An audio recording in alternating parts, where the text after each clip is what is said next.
Yo, what's up mga kaibigan? Nalina tayo magkwentuhan. Matapos ang 5 magkakasunod na panalo, ang Golden State Warriors ay nakatanggap ng masakit na talo mula sa best team ngayon sa buong NBA, ang wala pang talo na Cleveland Cavaliers. Isang game na ito na hindi man lang nakalamang ang Warriors, agad na tinambakan sila ng Cavs sa score na 20-2. Ganun pa man, kailangan na nga nilang kalimutan ng talo na ito at maging handa sa susunod na game. At ito nga ay laban sa malakas din na team ng OKC Thunder na tabla sa Phoenix Suns para sa best record sa buong West na 8 wins and only 1 loss. Ang tanging talo nga nila ay nanggaling sa Denver Nuggets sa dikit na score na 124-122. So another tough matchup nga yan para sa Golden State Warriors mga kaibigan. Matapos ang somewhat easy schedule to start the season, ngayon ay magkakasunod nga mga bigating teams na nakakaharap nila. Mabuti na lang nga at nakuha nilang panalo laban sa Boston Celtics, dahil kung hindi ay hindi nga malabo na magkaroon sila ng 3 magkakasunod na talo. Ang game laban sa OKC Thunder ay magaganap sa Lunes, November 11, 9 AM Philippine Time. Sa palagay nyo ba ay makakabawi ang Warriors o kaya naman matatanggap nila ang pangalawang sunod na talo? Ngayon ay tumungo naman tayo sa Denver Nuggets. Nakuha nila ang panalo laban sa Miami Heat sa score na 135-122. Wala pa ring makapigil kay Nikola Jokic kahit na ang one of the best big man defenders Bam Adebayo.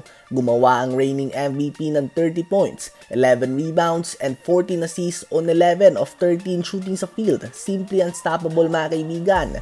28.6 assists naman si Jamal Murray sa kanyang pagbabalik.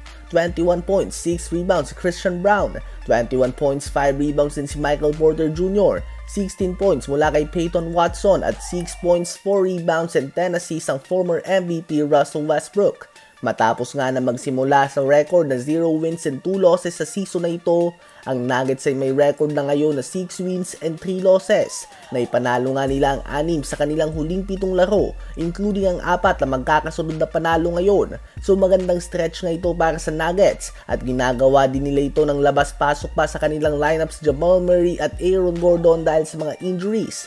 Hindi natin may tatanggi na kulang pa din sila ng bench pieces at mga shooter. Subalit sapat na nga ito upang manatili sa top 6 ng West. At sa panguna yan ng 3-time MVP Nikola Jokic na nag-a-average ngayon ng 29 points, 13 rebounds and 11 assists per game on 56% shooting sa field.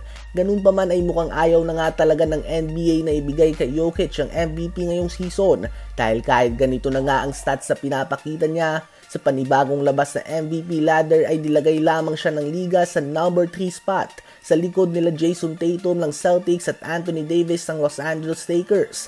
Tiyak na MVP numbers ang ginagawa ni Jokic, ngunit hindi nga natin tiyak kung ano ba ang kailangan niyang gawin ngayong may voters fatigue na sa kanya ang media upang manalo ng kanyang ika-4 na regular season MVP.